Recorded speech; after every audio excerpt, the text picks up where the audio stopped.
Lecture 5, The Exodus and the Conquest. In our last lecture, we talked about the first period of Old Testament history, moving from the very beginning of the story, creation, to Abraham and the patriarchs, and recognizing the main events of the book of Genesis, leads us now to the second period in the history of the Old Testament, and it's Exodus through Joshua. But already we've gotten some of the precedents, even from Genesis, that are going to point to what we will talk about now. Several of them, and very significant points. First of all, Genesis repeated multiple times the promise to Abraham of a homeland as part of the critical Abrahamic promises. God's promise is that if Abraham will leave his homeland, leave his kindred, his father's house, God will give him a land, a specific land prepared for him. The Lord made a covenant with Abraham. Unto your descendants have I given this land. And even gives specifics from the river of Egypt to the great river, the river Euphrates. A huge tract of land from the Nile River all the way up into present-day Iraq. Genesis 17, verse 8, I will give unto thee and to thy seed after thee the land wherein thou art a stranger, all the land of Canaan, for an everlasting possession, and I will be their God. And notable points about that. It's quite specific. The land where you are a stranger, Abraham knows this land. So this is not some kind of like heavenly land or some other foreign thing. It's right where Abraham is presently. And all the land of Canaan, again, a very specific geographical possession. For an everlasting possession, it stands permanently and forever. In fact, this is pointed to in another later theologizing backwards on all of this, when God tells the people that they will enter into the land, and when they bring worship, this is the process, or this is what they should be confessing. You will speak and say before the Lord that my father was just Assyrian, or an Assyrian, an Aramean, and he was wandering about. He was a wandering Aramean, a person without a homeland. He went down to Egypt. He sojourned there. He became a great nation, great and mighty and populous. When we cried out to the Lord heard our voice. The Lord brought us forth out of Egypt, and he brought us into this land. He's given us this land, a place flowing with milk and honey. So it's the land, the first fruits of the land, and the blessings of the land then, that are pointed to across Genesis. One other set of details is just really interesting. Abraham, before he dies, purchases a piece of property, and it's his by right purchase. It's completely owned by him, and he wants to bury his wife there, and later he himself is buried there. Later, when Jacob dies, now the nation has moved to Egypt. They're a long ways away, but Jacob's desire is that he wants to be buried back in Canaan. And at the very end of the book of Genesis, and actually the conclusion of the book, turns out to be Moses giving a command. And he says that when he dies, he wants his bones carried back to Canaan. He wants his bones back in the homeland where his father and his grandfather were buried. And all of our great-grandfather. And all of that is very striking because it's pointing to that land as a big deal. What's the big deal about the land? That brings us now into the book of Exodus. And Exodus starts off with a rather pitiful situation. Israel is in trouble. They've fallen under slavery and they're being oppressed. Israel sighed by reason of the bondage. They cried, and very importantly, their cry came up before God by reason of the bondage. God heard their groaning. God remembered his covenant with Abraham, with Isaac, with Jacob. And God looked upon the children of Israel, and God had respect, or God had compassion on them. So at the foundation then of the Exodus and God's dealing with this people is the memory of his covenant. God is a covenant-keeping God. God will now fulfill his promises. Starting then in Exodus chapter 3, we have a Very interesting unfolding of events. Moses has already been introduced to us in the past, but Moses is walking in the wilderness, and the angel of the Lord appears to him in a flame of fire out of a bush. Now, the angel of the Lord, we're going to learn much later, is actually referencing Jesus Christ. The bush is burning, but it's not consumed. Moses says, I'll turn aside. When he turns, he actually sees that it's the Lord who's speaking to him. The Lord calls out, Moses, Moses. And the Lord says, take off your shoes. The place where you're standing is holy ground. Now notice then the language that comes about calling in the Genesis concept. I am the God of your father, the God of Abraham, the God of Isaac, the God of Jacob. It's the covenant-keeping God. I have seen the affliction of my people. God refers to them as his own. I know their sorrow. I'm come down to deliver them, and I'm come down to deliver them to a land. It's good, it's large, it's flowing with milk and honey, and even identifies the name of the land in ways that echo the Genesis promise. The land inhabited by these people. And I will send you to Pharaoh. You will bring my people out of Egypt. There's a conversation that ensues between Moses and God. Moses is afraid to carry the people into the land and doesn't feel like he's sufficient to do that. God's answer to him ultimately boils down to this. I am that I am. You will say to the children of Israel, I am has sent me to you. And I am is actually kind of a pun, or the words referring to I am become the name Yahweh. God, the I am God. As it appears across our Old Testament, L-O-R-D in all caps, the Lord, Jehovah, Yahweh. He is the I am. And so you will say to them, the Lord, the I am, the God of your fathers. And now that covenant language again, the God of Abraham, the God of Isaac, and the God of Jacob, he has sent me to you. This is my name forever. This is my memorial unto all generations. Now that's beautiful, and it gives a lot of hope as we proceed into the story of the Exodus now. And the promise becomes repeated again in chapter 3, that this is focused on the land that God will give, that God will bring about his purposes, and ultimately he will even glorify himself in the process so that Egypt will see the glory of God and his victory. So what were God's purposes in the Exodus, or what is he accomplishing? Two things I would highlight here, other things that could be said. But first of all, God is going to demonstrate himself and his power through what he does. Exodus 6, you will know that I am the Lord your God, and I will bring you out from under the burdens of the Egyptians. The Egyptians will know that I am the Lord when I bring you out. And it's so that you can tell your son and your son's sons what things I have done in Egypt, the signs which I have done, that you may know that I am the Lord. I will be honored upon Pharaoh, that the Egyptians may know that I am the Lord. I will have gotten honor through Pharaoh, and the Egyptians will know that I am the Lord. They will know that I am the Lord that brought them forth out of the land of Egypt, that I may dwell among them. I am the Lord their God. The pattern in all of these statements is that God is demonstrating his identity and his glory. You will see who I am. You will see my power and you will see my glory. And you will honor me. I am the Lord.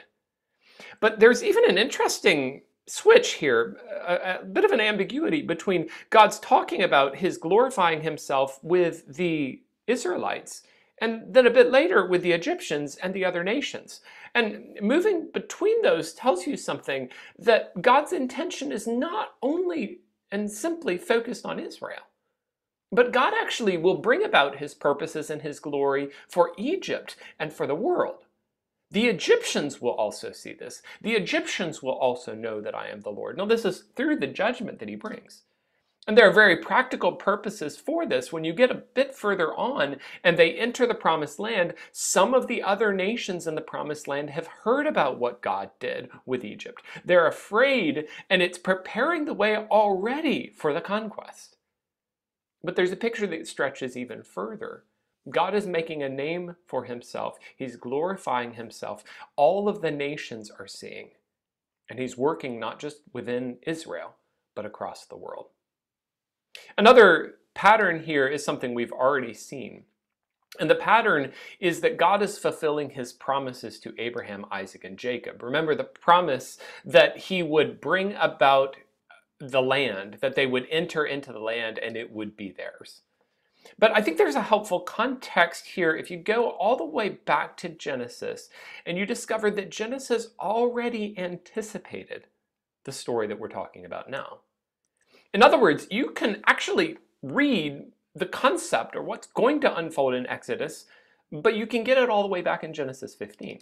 Here, God tells Abraham in one of the Abrahamic covenant passages, Genesis 15, verse 13 and following, "Know for sure that your offspring, your seed, will be a stranger in a land that is not theirs. They shall serve them, they shall afflict them 400 years, the Egyptians afflicting the Israelites. Also, that nation whom they serve, I will judge, and afterward Israel will come out with great wealth. You will go to your fathers in peace. You will be buried in a good old age. But in the fourth generation they will come hither, they will come here again, for the iniquity of the Amorites is not yet full." And it's notable here that God is already predicting in detail what he's going to do. He's going to bring Israel down to another land, eventually turning that into oppression. The people will suffer, they will cry out, and God will deliver them. He even gives the chronology in the fourth generation. Here's when it will happen. All the way back, during the time of Abraham, God has already predicted the Exodus. One more note that we'll return to a little bit later on is that you notice God's reason for waiting. It will still be the fourth generation, he says. Why? Because, he tells them, the iniquity of the Amorites is not yet full. There is still wickedness that is going to be carried out, and I'm giving mercy or I'm giving time. I will not judge the Amorites yet. They have still 4 more generations, but the time of their judgment is coming if they continue still in their sin. So I will return to that concept later, but I'd like to just note here then the beautiful victory that God brings about on behalf of his people, delivering them from Egypt. First, you know the series of plagues. The pattern with each one of these is that God warns Pharaoh. He tells them ahead of time what he's going to do. And it's Pharaoh's arrogance and his pride that is actually leading him into this destruction. Another thing interesting and important to know about the plagues is that there's probably a pretty strong link between each of these and the Egyptian deities. So some of what's happening here is that God is not only humbling Egypt, but he's actually humbling each one of Egypt's gods. He's choosing out or focusing on the gods that Egypt trusts in, and he's destroying their faith in their gods to show that he is powerful and their gods are powerless. Of course, the climax of them all is the death of the firstborn son. And that has important echoes that's going to link to the Passover and the concept of a sacrifice. One other comment I'll make about the plagues of Egypt here is that if you move far into the future in the book of Revelation, you'll discover that Revelation 15 and 16 have close echoes of the plagues of Egypt. And so appearing here at the beginning of Scripture and at the end, there's some kind of parallel to say God will deal with the world in a way that closely parallels or reminds us of the way he dealt with Egypt back in the beginning. The result of the Exodus is that Israel is finally allowed to go, and then Pharaoh changes his mind and pursues Israel. Israel is brought down to a crisis where it looks like they will be killed. And their response at that is to despair, to question God. God delivers them in an extraordinary way. And something you can watch for across the rest of the Old Testament now is when God refers to delivering Israel with a mighty hand. That becomes a pattern for Israel's deliverance in the Exodus. Or if you watch many of the instances across the Old Testament reflecting backwards on Israel's history, many places in the Psalms or in Ezra, Nehemiah, and Daniel, there's the reference back to the Exodus deliverance, that beginning point where God demonstrated his power on behalf of Israel. and Israel saw the glory of God. But this now transitions us into a new problem. And the problem is that Israel, though they have experienced God's grace and power, they're failing. Israel begins to sin against the holy God that has just delivered them. First, as they are receiving the law, and as God is declaring to him his determination that he will be their God, they worship another God, the golden calf. As God is determined to feed them in the wilderness, they choose and declare that they want different food and that they want to return to Egypt. As God is determined to bring them into the land, they refuse to go into the land. They want to pursue their own way. And the preeminent question now becomes, how will sinful people possibly dwell with a holy God? How can Israel, in all of its brokenness, have relationship with a pure God like this? The first answer is that God will dwell among them, but he will remain separate. Though he is in their midst, he is holy in their midst. And the relationship then will be clearly defined with clear boundaries.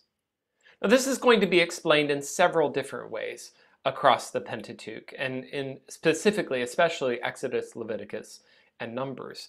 First of all, we can notice a pattern with clean or unclean.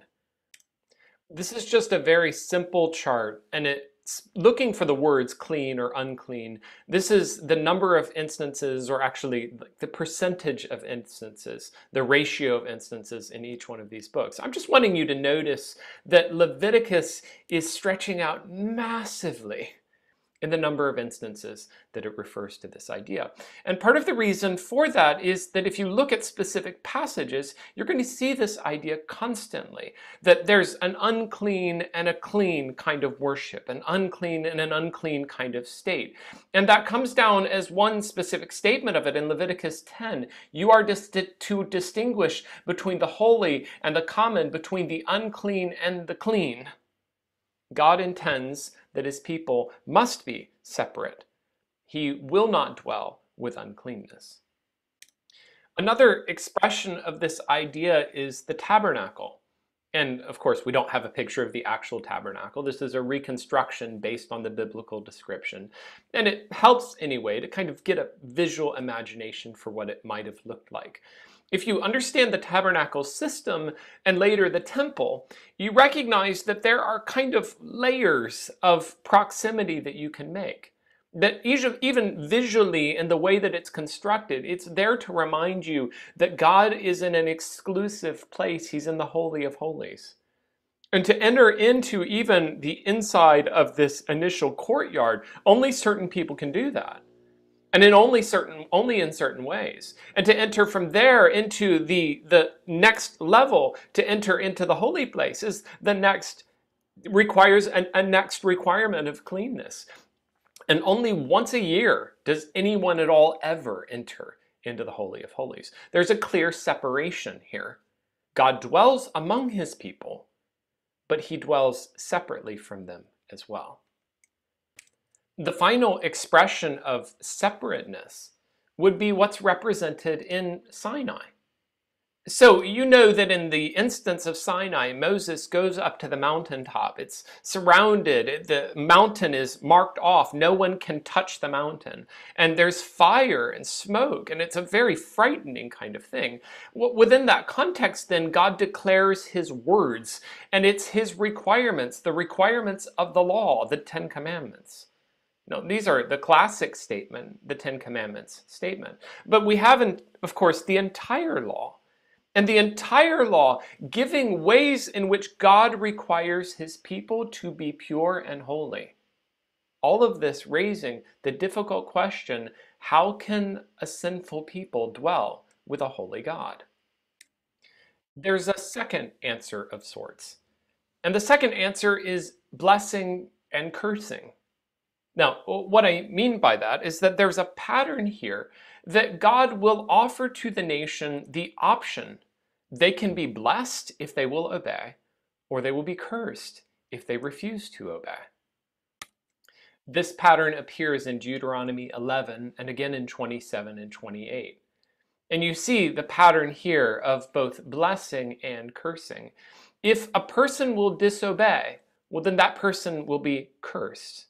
And he will be cursed in all kinds of different ways. He will be cursed because of his sin, and he will be cursed in every respect of law, of his life. If the person will listen, then the person will be blessed. Blessed will you be in the city and in the field, and the fruit of your womb, the fruit of your ground, the cattle. Every aspect of your life will be blessed. And so the concept of this pattern goes that if you will choose blessing, if you will choose to obey God, then come, be blessed. If you refuse, the choice you just made is a choice to be cursed. And this is a kind of an answer to the problem of how sinful people will dwell with the holy God. The answer is really a strong sense of responsibility rests on them. Will they be a sinful people? Or will they humbly submit and obey his laws? His laws are given for their good. Which will they choose, cursing or blessing? But a third answer gives a strong sense of hope.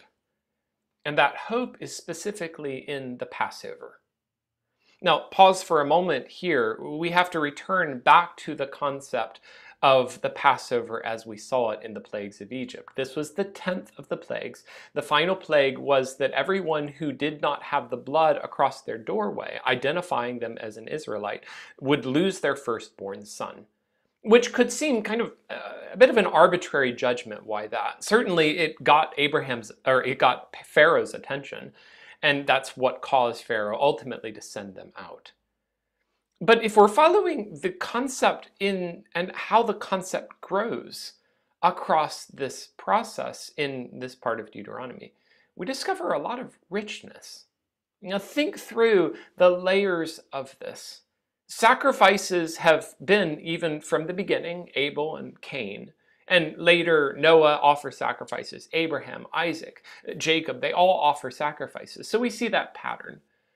And the patterns grow certainly as Moses is saying to Pharaoh that we need to enter and go out into the wilderness so that we can make sacrifices to our God. So we've seen the concept of sacrifices. In the case of Abraham, we saw a little more detail in Genesis 22 when he is willing to offer up his son. And we commented there that it's the first clue that the ultimate sacrifice might be a human. In the book of Exodus, we'll learn quite a bit more about sacrifices. We'll learn all of the details of burnt offerings and peace offerings, and each one of these giving us different layers or different viewpoints on sacrifices. All that is required with all of its complexity to illustrate the richness of the ultimate sacrifice, the Lamb of God. But I think the striking thing about the Passover is that now we're tying this in specifically, that a sacrifice is made so that someone else does not have to die. The sacrifice is there as a replacement for the other victim. And that sacrifice then brings life and hope for the victim. There's more, of course. The blood given over or placed over the door is a way of marking the idea that this household belongs to God. And it's also a way of saying that a person enters into life, they would be delivered through the sacrifice that has been made. And that Passover now is going to be remembered all the way through Israel's history every year. The Passover reminder that God delivered Israel, gave them life through a sacrifice made on their behalf. It's the keynote sacrifice of Israel that comes up every year in order to remind them of this rich theology. All of it, of course, pointing to the coming Messiah. But that brings us then to three key prophecies that occur in this section of the book that give another insight into God's purpose stretching across all of Scripture. We'll look first at the three key prophecies, and then we'll look at each one in more detail. But they are first the prophet like Moses, the one who will be like Moses, but Moses' greater son. Balaam's prophecy, The prophecy pointing now even more specifically to the Messiah. And then finally, Israel's history foretold from beginning to end in Deuteronomy 28 and 30. Starting with the prophecy of the one like Moses. So this is a concept that rests on the way that God used Moses in his ministry. A faithful messenger who spoke for God and fulfilled what God had given him to do. But ultimately, Moses cannot bring about perfect righteousness. People will not listen to his words. More significantly, I think, you know the narrative or the story of Moses failing to obey God in striking the rock, and he lashes out in anger. And the result is that Moses is not allowed to enter into the promised land. Well, this links now to the hope of a future prophet who will do it correctly. We need a prophet who is like Moses, faithful, but unlike Moses, not failing the way Moses did. And Deuteronomy 18 points to that. The Lord will raise up a prophet from the midst of you, from your brethren. He will be like me. He will be similar to Moses. He will come from your midst, from the nation. You will listen to him.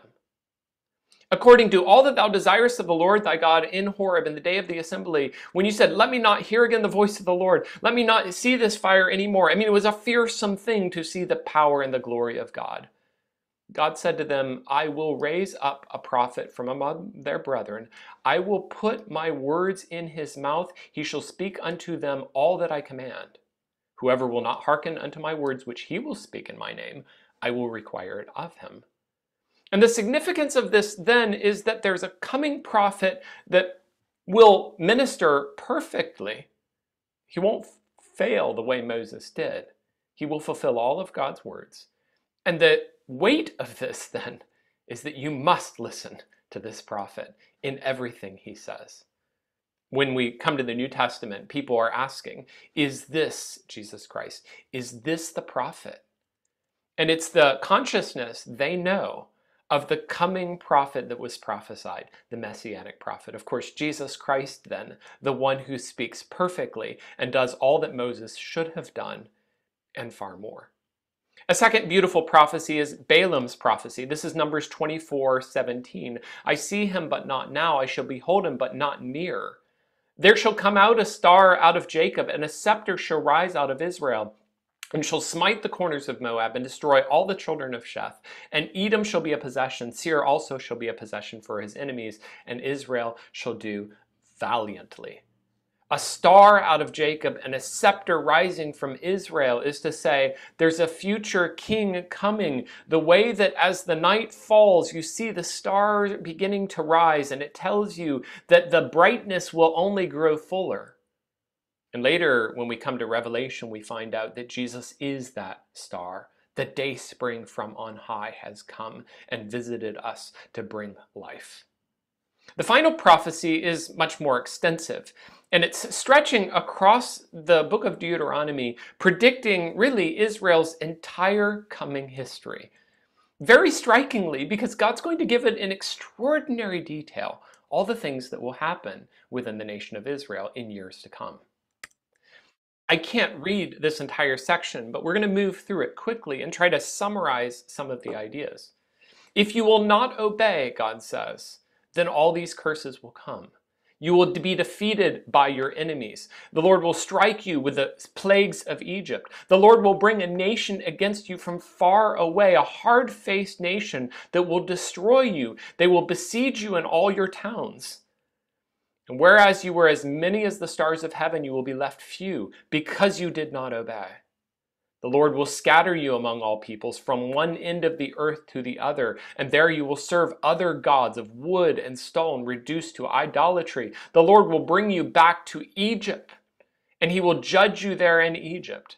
The next generation who comes will look at all of this destruction in the land, the whole land burned with brimstone and salt. It will look like Sodom and Gomorrah.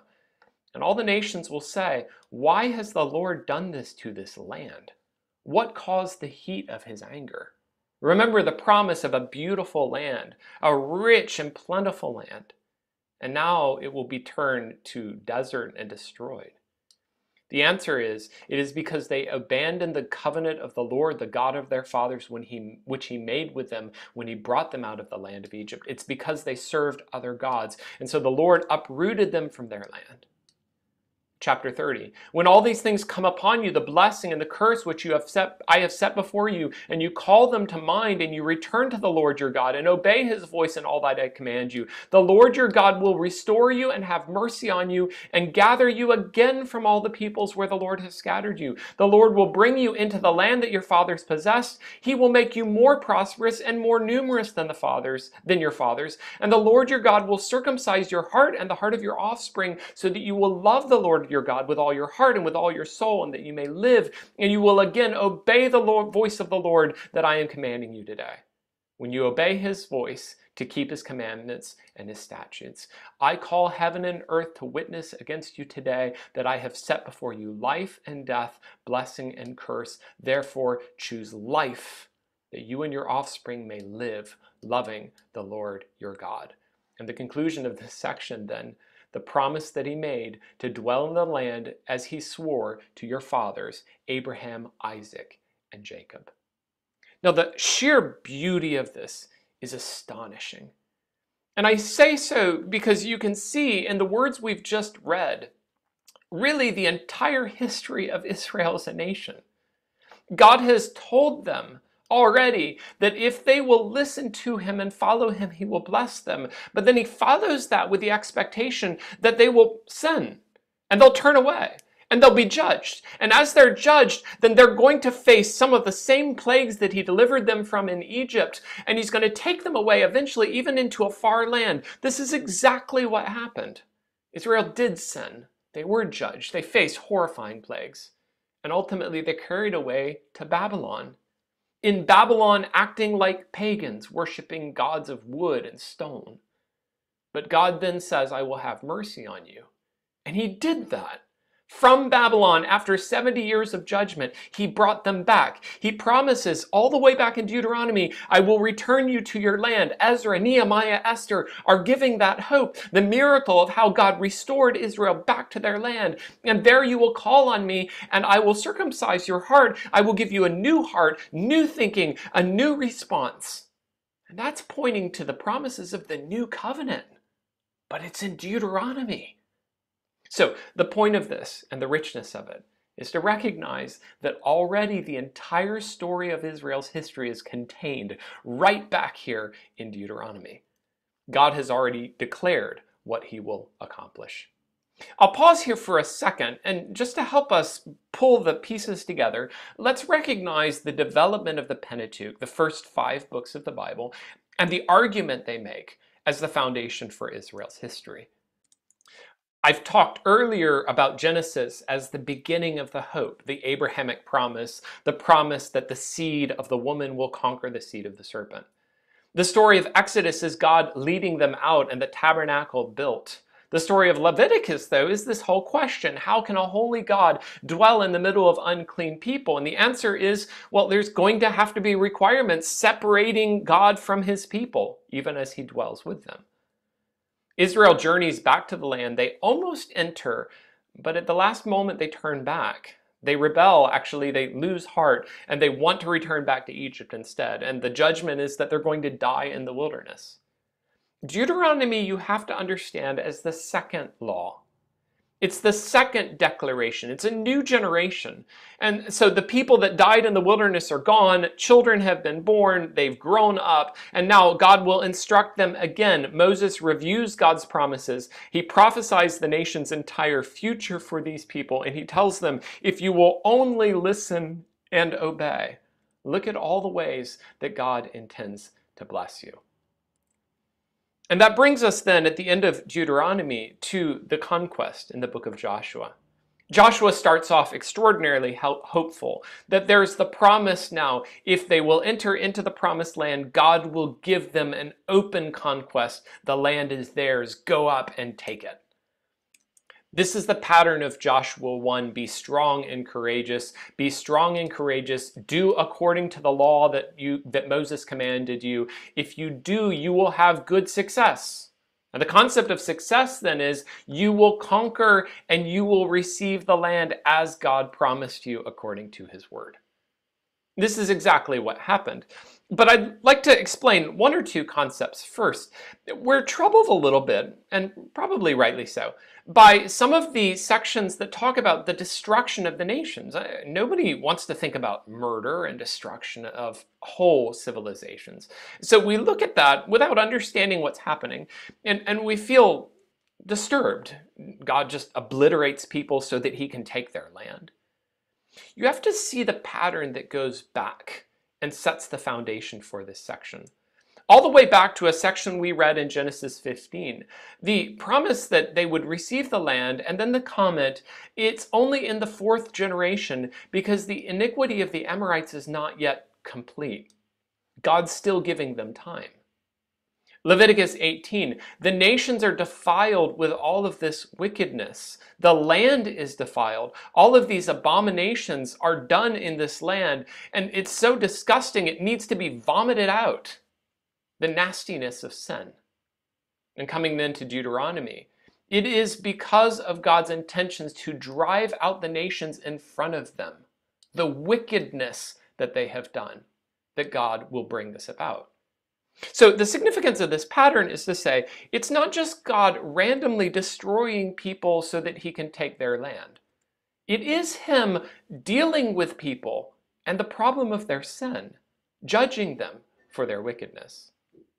In fact, you discover that it's not just Israel that gets judged, or not just the nations that get judged like this, but Israel itself will be judged if they participate in it. The stain of the sin of the wicked nations can spread to Israel if they will listen to the idolatry and adopt it for themselves. And so you have the stories of Achan, the man who takes a piece of the gold. He's attracted by it. And it's the pattern then that if Israel will follow the nations, they're going to be judged too. God is not just destroying people to destroy them. He's dealing with people for sin. If you know a little bit about what was going on in this era, and we do because of archaeology, you can understand a bit more why their judgment was deserved. People who sacrificed their children to their false gods. People who practiced immorality as part of their worship. And God's warning to Israel is, stay away from this defilement. I'm going to judge it. Remove yourself from it. The conclusion of the story then is that God has achieved all of his promises and fulfilled all of his good word. What he said he would do, he has done. Joshua 21, the Lord gave to Israel all the land which he swore to give them.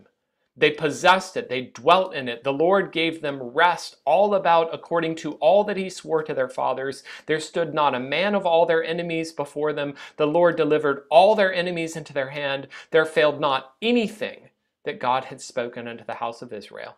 All of it came to pass. Israel succeeds when they depend on their Lord, the Lord their God, because God is the one who gives them victories. And I'll conclude our time then in this lecture, and just to take all of these ideas, summarize them, and put them in terms of our own response. Recognizing the beauty and the distance of what God has accomplished, the distance that has been crossed, what God has accomplished across these years. It's striking and amazing to see how he's blessed his people. That from just a time before, we saw then the nation in a small form, just descendants of Abraham, a small family carried off into Egypt, now oppressed under the bondage of Egypt. And we've moved from slaves in Egypt to people that are in their homeland.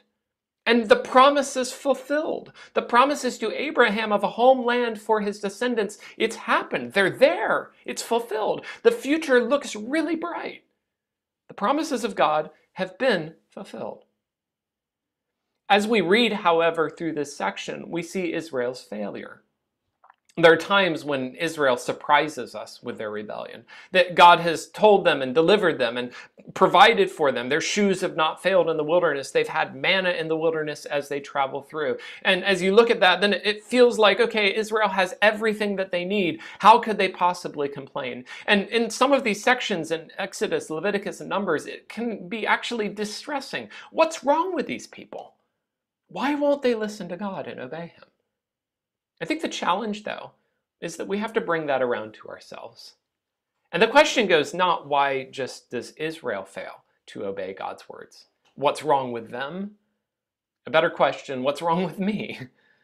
I hear God's words, I know God's words. Do I remember them? Do I obey them? And do I live them out? And the answer of Deuteronomy and the answer of Joshua is that God has set before us blessing and curse. We can hear and do his words, and he offers to us full blessing.